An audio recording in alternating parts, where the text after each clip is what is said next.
Hi friends, நம்ம இன்றைக்கி வந்து சுண்டக்காய் சட்னி பார்க்க போகிறோம். நம்ம வந்து சுண்டக்காய் வேணுங்கிற அளவுக்கு எடுத்துகிட்டு நல்லா வாஷ் பண்ணிவிட்டு தட்டி எடுத்துக்கோங்க.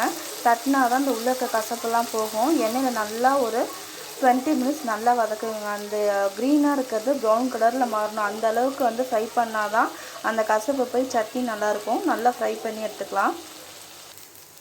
பாருங்கள், நம்ம ஃபஸ்ட்டு போட்ட சுண்டக்காய்க்கும் இப்போக்கு எவ்வளோ கலர் மாறி இருக்குது, எப்படி சுருங்கி இருக்குன்னு பாருங்கள்.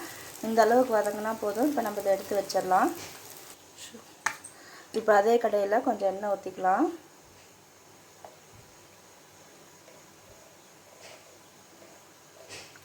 இப்போ இதில் வெங்காயத்தை போட்டுடலாம். நான் 2 வெங்காயம் எடுத்துக்கிறேன்.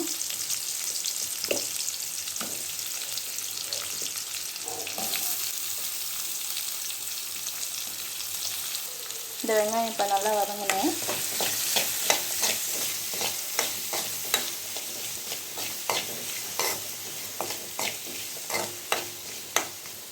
பாருங்கள், என் பையன் நாளைக்கு தமிழ் எக்ஸாம் உட்காந்து படிக்காமல் இப்போ வந்து உட்காந்து கிச்சனில் உட்காந்து படிச்சுட்ருக்கார்.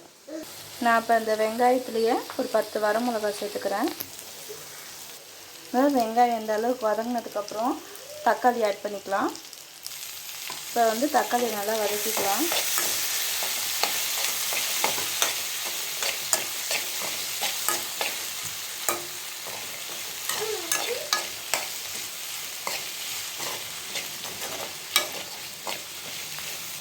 தக்காளி நல்லா வதங்குறப்பயே நம்ம இங்கே கொஞ்சோண்டு புளி எடுத்து வச்சுக்கிறோம். இந்த புளி கொஞ்சம் போட்டுடலாம். இப்போ அது தேவையான அளவுக்கு உப்பு.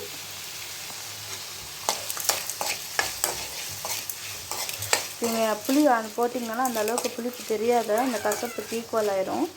ஸோ வந்து ஓரளவுக்கு உங்களுக்கு அவ்வளோதான். இந்த அளவுக்கு வதங்கவும் நம்ம ஸ்டவ் ஆஃப் பண்ணிவிட்டு ஆறவும் மிக்ஸி ஜாரில் போட்டு அரைச்சிக்க வேண்டியது தான். அவ்வளோதான், நம்ம சுண்டக்காய் சட்னி ரெடியாகவும் நம்ம வீடியோ எடுக்கிறோம். சட்னி வந்து நம்ம சுண்டக்காய் சட்னி அரைச்சாச்சு. இல்லை கடுகு, உளுந்தம்பருப்பு, கருவேப்பிலை போட்டு தாளித்து எடுத்தாச்சு. அவ்வளோதான். இந்த டிஷ் உங்களுக்கு பிடிச்சிருந்ததுன்னா லைக் பண்ணுங்கள், ஷேர் பண்ணுங்கள், சப்ஸ்கிரைப் பண்ணுங்கள். Thank you friends.